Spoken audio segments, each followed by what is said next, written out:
How to flip a house on a budget. Do you think flipping is only for people with deep pockets? You can do it on a budget. The trick isn't spending less, it's spending smarter.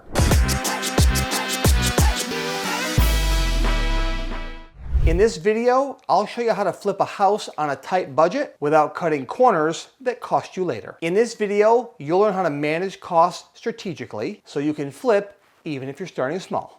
The biggest key to keeping your budget tight when flipping a house is to not have that big of a budget for your repairs in the first place. The larger your budget, the more room there are for errors inside of that plan. So first, let's target entry-level homes. What's an entry-level home?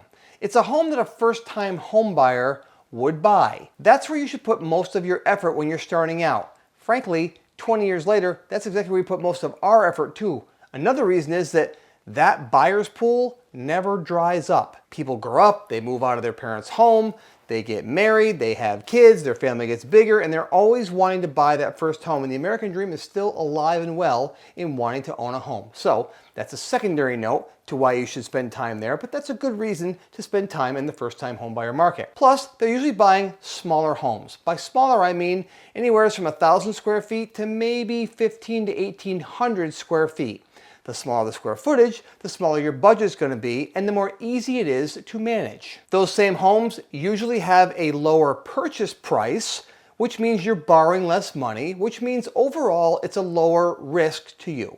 In a lot of other videos on our channel, which you can find here, we talk about 7 different types of flips, from flipping a contract, to flipping a house as is, to flipping a repair house, to flipping a cosmetic house, to doing a full rehab, to doing a value add, to even flipping to yourself to hold the house. But in this case, I want you to focus on cosmetic and below.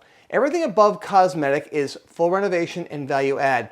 If you are inexperienced in those areas, that's where the can of worms can be opened up. So be very careful of those. Stick with cosmetic flips. Cosmetic means you're going to paint the whole house. You're going to put kitchen cabinets and probably some flooring and some new bathroom vanities and maybe a new tub, and you're going to make that thing look like $1 million in that house. But you're going to keep it really simple and basic. As soon as you start tearing walls down, you have to repair whatever's inside. One of the mottos that my wife Amber and I used to always say was, if we don't open up our wall, if we don't see the problem, we don't have to fix it. Now, I don't go looking for problems, and I never cover anything up, and I don't want you to do that either. But if you don't see it, you don't have to fix it. So don't go looking for problems. The minute you start tearing walls out, you start finding bug damage, bad electrical, old bad plumbing connections, things that you didn't want to have to unravel in the first place. So stay away from them by not doing full gut jobs. Keeping your budget tight means you can actually shop smarter. Look, in the early days, I remember very well that Amber and I used to buy scratch and dent appliances.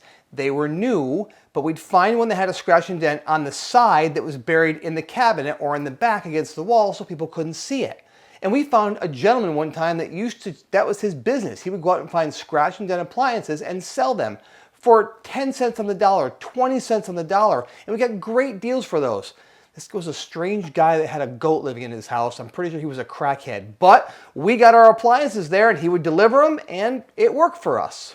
You can negotiate your contractor bids very cheap. Let them know, I'm on a very tight budget here.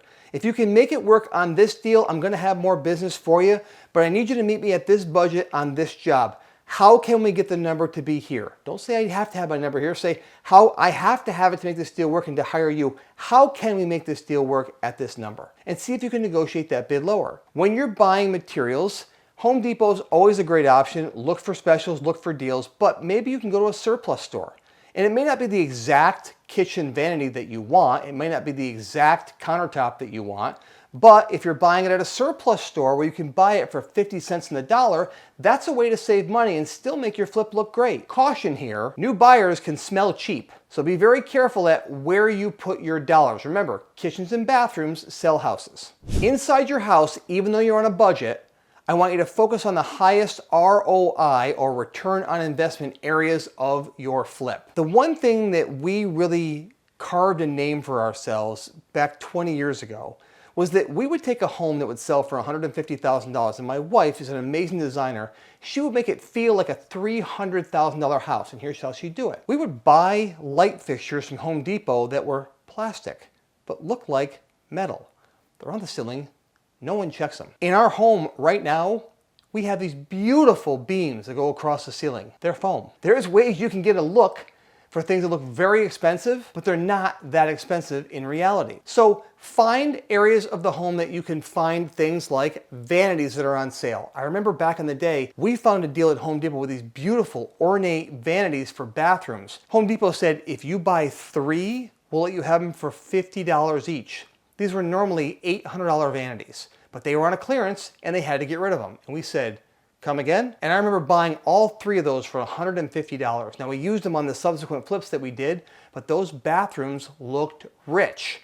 It was a home that sold for $150,000 and it felt like it was double that because we bought on a budget, but we bought it in bulk. When you set out your budget in the first place, don't think because you don't write an oops factor or a budget buster in there, it's not gonna happen. So prepare in advance and put 10% in your budget for overage. If you come in under that, fantastic. But almost always you're gonna have overage, so don't act like it's not gonna happen to you, because it will. Here's your best bet to flip a house on a budget.